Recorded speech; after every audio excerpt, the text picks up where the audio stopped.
Ce lundi, j'étais au Bud Racing Training Camp pour essayer les Star Varg avec Bud Racing. Je fais avant tout cette vidéo pour donner mon ressenti et non pas faire de polémique sur l'électrique en général et sur tout ce qui peut être politique ou autre. C'est vraiment mon ressenti en termes de pilotage. Je fais seulement cette vidéo par passion et parce que pas mal de personnes m'ont demandé mon ressenti. Vous savez que j'aime énormément la moto en général, que ce soit de la vieille moto, des motos qui ont 10, 20 ans de plus que moi, ou encore les dernières motos qui peuvent sortir. J'aime vraiment tout style de moto. Et donc voilà, c'est dans cet esprit que je fais cette vidéo. C'est vraiment vous partager euh, ma passion. Comme vous pouvez le voir, on a pu essayer différents types de courbes.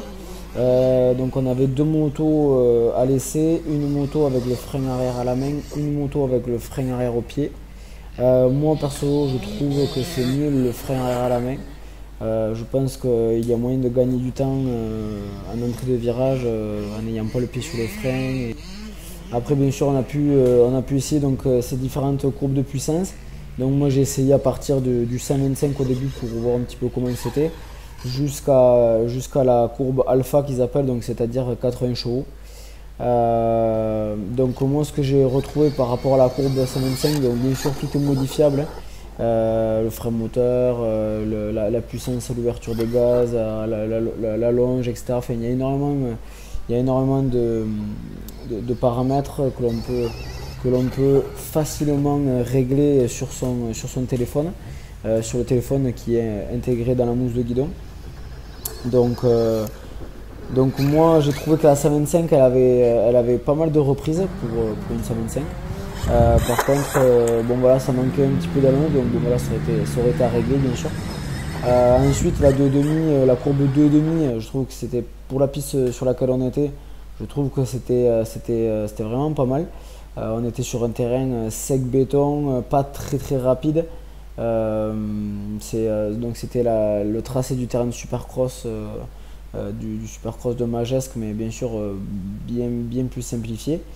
Mais on avait du bout droit, on avait des sauts en bout de ligne droite, on avait des sauts en accélération, donc c'était pas mal pour essayer, on avait pas mal de choses. Là où j'ai été étonné, c'est que je pensais qu'on perdrait beaucoup plus facilement l'adhérence sur la roue avant et vraiment j'ai pas perdu une seule fois à l'avant alors que c'était quand même assez sec. Par contre, il faut vraiment doser les gaz, l'ouverture de gaz, parce qu'il y a moyen de facilement se mettre en travers. C'est vraiment l'ouverture des gaz est vraiment franche. Et bon voilà, bon, je pense que bien sûr ça se règle. On n'a pas eu le temps d'essayer énormément de choses, mais c'est vrai que par rapport à ça, c'était vraiment sympa. Ensuite, le mode alpha pour la piste que l'on avait, il n'y avait pas grand intérêt, ou peut-être avec beaucoup plus d'expérience avec la moto, mais c'est quand même très puissant. Donc après, pour des terrains comme on peut avoir chez nous, comme Gaillac, tout ça, ou la Guépi, ça doit être intéressant. Mais voilà, pour le type de terrain sur lequel on roulait, je pense pas que c'était bien intéressant. Après, donc je suis revenu un petit peu en dessous, je suis revenu à l'équivalent d'un 450 cm3, et donc ce dont j'ai l'habitude, et je trouvais ça sympa.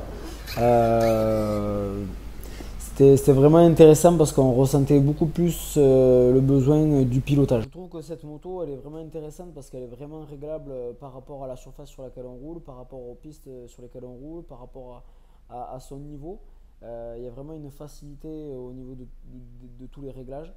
Ensuite, le téléphone, l'application pour les réglages, c'est quand même relativement simple. On peut régler 5 courbes en même temps, que l'on peut interchanger par un bouton sur le guidon. Donc ça c'est vraiment cool aussi. Il y a beaucoup de mises à jour prévues également grâce à cette application sur leur téléphone.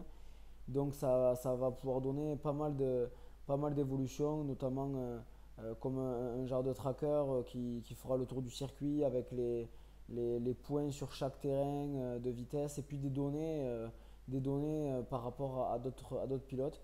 Donc tout sera enregistré sur cette application. Donc je pense par rapport à ça, ça peut vraiment faire évoluer le sport, évoluer le pilotage. En parlant de ça, ça me fait penser au bruit. Donc beaucoup disent ouais, le bruit c'est pas terrible et tout ça. Alors je vais me faire jeter des pierres dessus, mais quand on roule, on n'entend pas trop le bruit de l'électrique, on ressent beaucoup plus par contre, on ressent beaucoup plus l'écrasement du pneu, la recherche d'adhérence. Moi je trouve que c'est vraiment, ça rend les choses plus pointues, plus techniques, et du coup je trouve ça pas mal. On est au bruit. euh, Personnellement, mélanger les thermiques et les électriques ensemble, je trouve pas que ce soit une bonne chose, parce que pour moi c'est pas arme égale. Et puis ensuite c'est vrai que ça peut être dangereux. On se fait quand même pas mal, on se fait pas mal reconnaître grâce à notre bruit en thermique, et donc là se retrouver avec un seul pilote, enfin ou quelques pilotes qui font pas de bruit, ça peut être dangereux pour eux et pour nous. Donc voilà, après tant qu'on parle du bruit, ben ouais, c'est sûr que ben, la pollution sonore c'est quand même un gros problème à l'heure actuelle. Et donc ça va permettre, ça va rendre plus de terrain accessible, plus d'entraînement possible, et puis je l'espère plus proche des personnes, enfin, des personnes présentes, des endroits où la vie se passe, qu'on ne soit pas pris pour des sauvages au fin fond de la campagne. J'ai pris beaucoup de plaisir moi à rouler avec cette moto, et c'est vrai qu'elle est vraiment bien faite. On ne ressent pas de différence en termes de châssis ou autre qu'avec une thermique de maintenant. Elle est vraiment bien faite. Voilà, après, comme je l'ai dit, c'est vraiment mon ressenti. On ne parle pas de politique, on ne parle pas d'écologie. C'est pas le, voilà, c'est pas le sujet. Et puis en plus de ça, moi je ne pourrais pas en parler parce que je suis pas assez calé dans le sujet. Mais voilà, en termes de pratique, c'est vraiment sympa. La question que tout le monde se pose, c'est par rapport à la durée de la batterie. Donc moi, ce qui m'a été dit, pour un pilote pro, c'est 35 minutes, environ 35-40 minutes. Pour un pilote un petit peu plus amateur, on va être au plus court à 45-50 minutes. Euh, Après voilà, tout ça, ça varie énormément, c'est pour ça qu'il n'y a pas de données précises.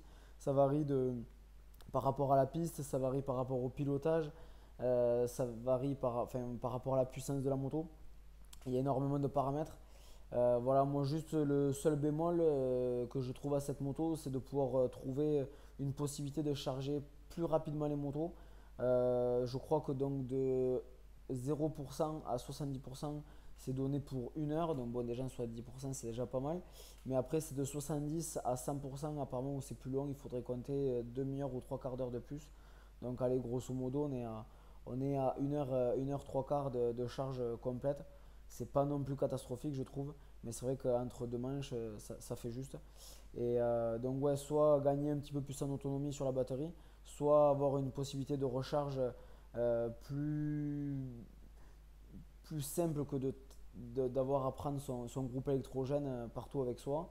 Et puis, euh, et puis peut-être avoir une batterie interne dans le trépied en plus de ce chargeur, qui permettrait d'avoir entre guillemets toujours une batterie d'avance, même si là on ne peut pas avoir une batterie à proprement dit que l'on peut démonter et remonter parce que ça ferait perdre trop de temps. Il est dit, et ça c'est aussi un point faible je trouve, il est dit qu'il faudrait entre 2h30 et 3 heures pour démonter et remonter notre batterie.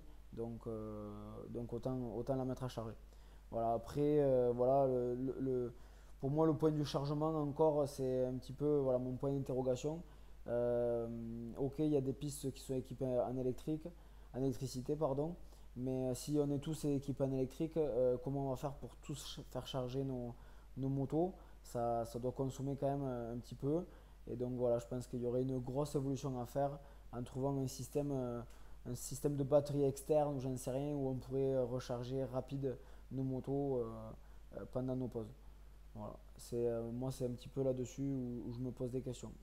Après, voilà, je préfère le dire d'avance. Ne me parlez pas d'écologie ni quoi que ce soit. Je n'en sais rien là-dessus.